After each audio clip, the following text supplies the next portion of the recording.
If you are just waking up or just joining us, there is more good news on this Monday morning in the fight against COVID. AstraZeneca out with its vaccine candidate, and Regeneron getting emergency use authorization for its treatment. Joining us now to talk about this and the markets is Allianz and Gramercy advisor Mohamed El-Erian. He is also the president of Queen's College, Cambridge, and for some reason a Jets fan at 0-10. Anyway, Mohamed, we're going to move on from the Jets. I want to ask you this. Are you perhaps a believer in this concept of a vaccine high for the markets? Everybody's bullish. Cash levels are at 4.1%. That's pre-COVID levels. And you've got all this money, $27 billion, coming into equity funds last week alone. Do you think markets have peaked in the short term? So, Brian, I understand why people are excited, and I am too. And every vaccine Monday, the news has gotten better in the sense that not only are we getting more vaccines, but the logistics are getting better. And that's really important when you think of where's herd immunity.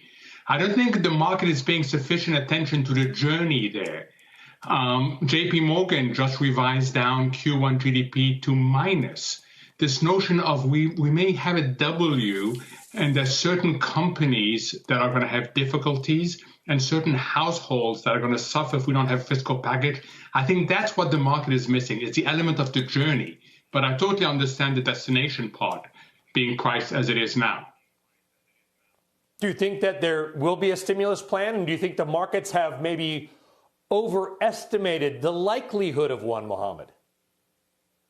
I think so. I'm very, very influenced by what has been happening in Europe. I think Europe is 2 to 3, maybe 4 weeks ahead of us. We've seen that in terms of cases of hospitalization.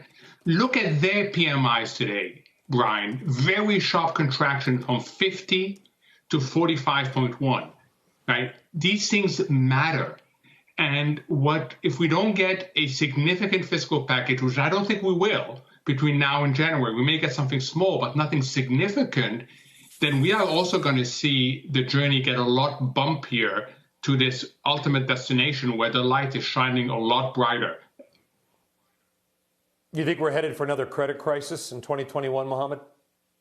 I think we're heading to higher bankruptcies, not a credit crisis, higher bankruptcies. And whether the Fed's emergency powers are restored or not, the truth is the Fed cannot protect you against bankruptcies. And bankruptcies means capital impairment. So what I tell people is you're right to be optimistic, but be very selective in the names you choose, because it's like taking your kids, Brian, to Disneyland in the old days, right?